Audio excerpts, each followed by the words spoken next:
This is KCCK's Cultural Crawl. I'm Dennis Green, and my guests today are from the upcoming Cedar Rapids Opera Theatre productions of, all right, I'm going to try out my Italian here, Cavalleria Rusticana and Pagliacci. Close? Very good. Okay, Yes. I'm going to do a little bit better on Christopher Clayton. Hi, Christopher. Nice to be here. Thanks for being here. And Janara Kellerman. Correct. Thank you. Thank you so much for coming in. So we'll talk specifically about dates and things like that as we go, and dive into a little bit about each of these very dramatic and tragic operas. But first off, tell me a little bit about yourselves. Now, Janara, you've actually been here before. You are a local girl. Yes, I am. I'm from Cedar Rapids. Went to Cedar Rapids, Jefferson.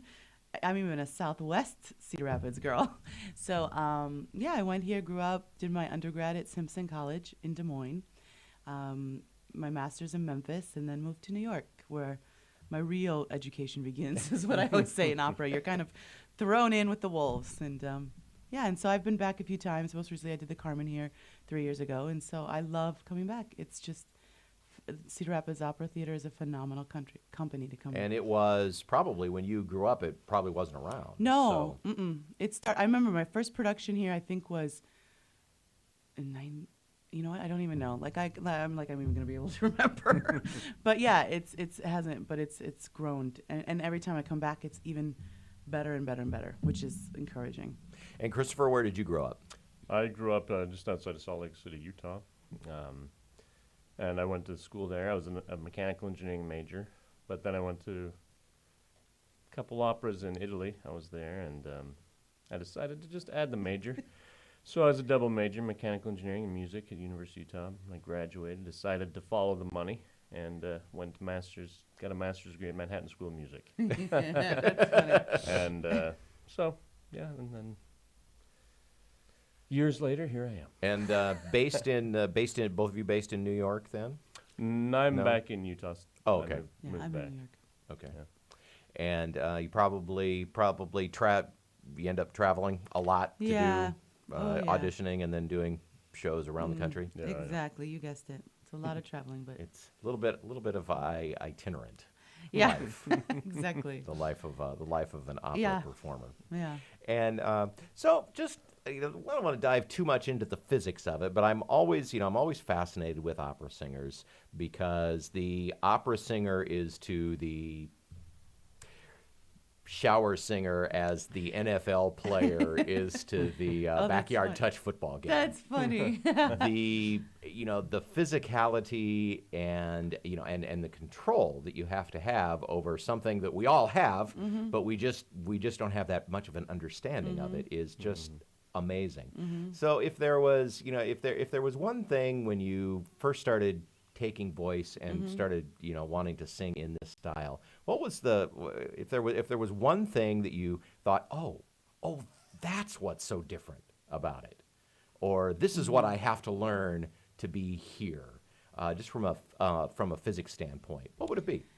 Definitely, it's the ability to sustain singing over, for 3 hours over, 50, 60, 70 piece orchestra without microphones. So that takes stamina, that takes great technique, which is why it takes a lot of time for opera singers, years before you're really, you're always learning. But it's really that stamina, technique, sustainability of a voice.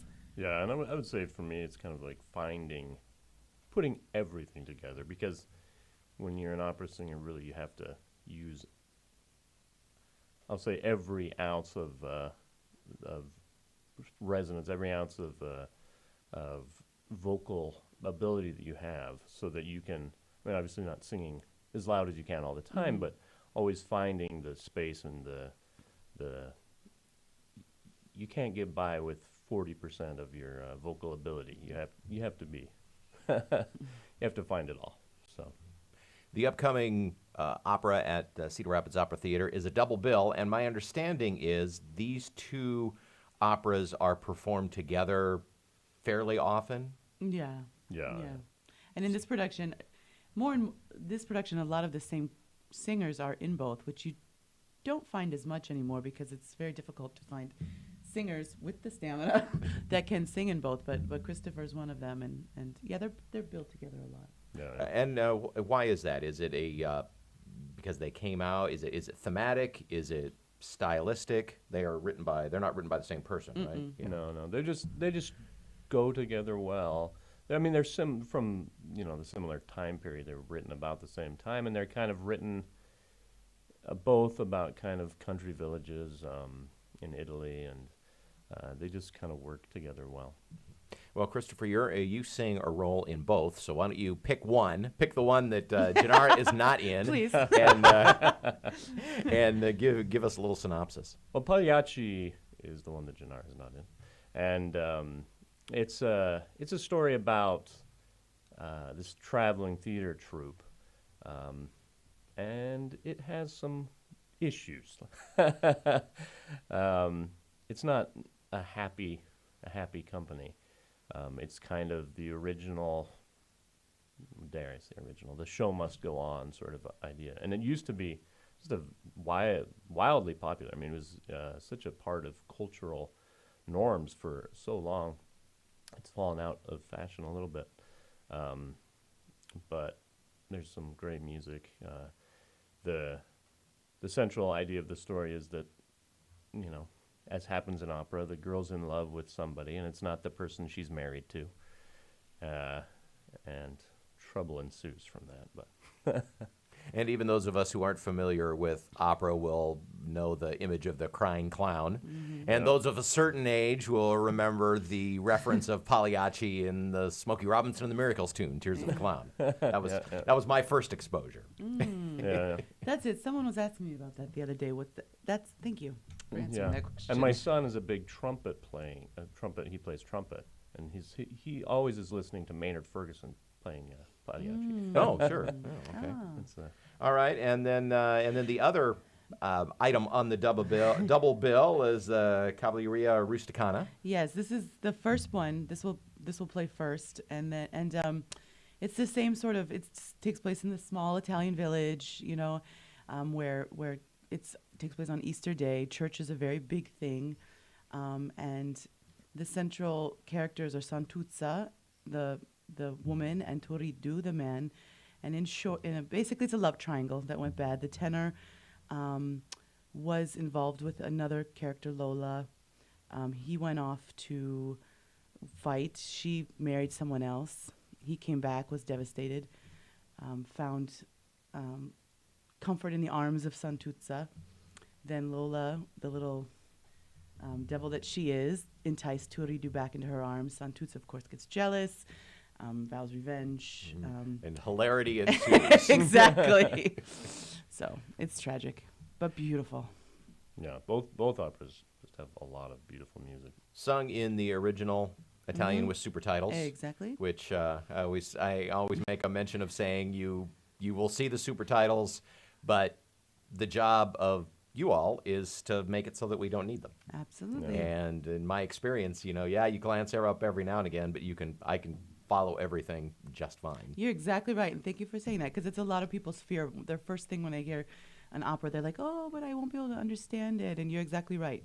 You can. If you have good artists on stage, you will know the story. And the music paints the story. And absolutely. we try to fill it in. But The operas are being staged next Friday and Sunday, the 13th and the 15th, at the beautiful Paramount Theater. Oh, yes. Which Janara, I'm sure, spent many, many hours in growing up. Oh, yes, our West Side. We had our show choir thing. That was the big deal. West Side delegation veteran. Yes, oh, yes. But and I tell opera singers who've never been here, I say, you're in store. They don't expect it, coming to Cedar Rapids, Iowa, that there's this amazing theater.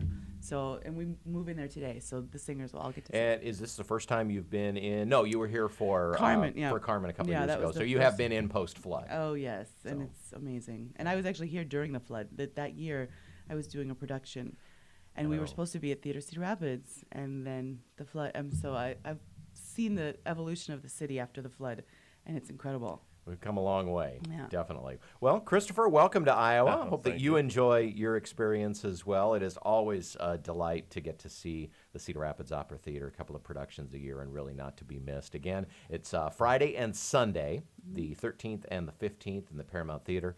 You can get tickets through the Orchestra Iowa box office, artsiowa.com, or the Opera Theater website.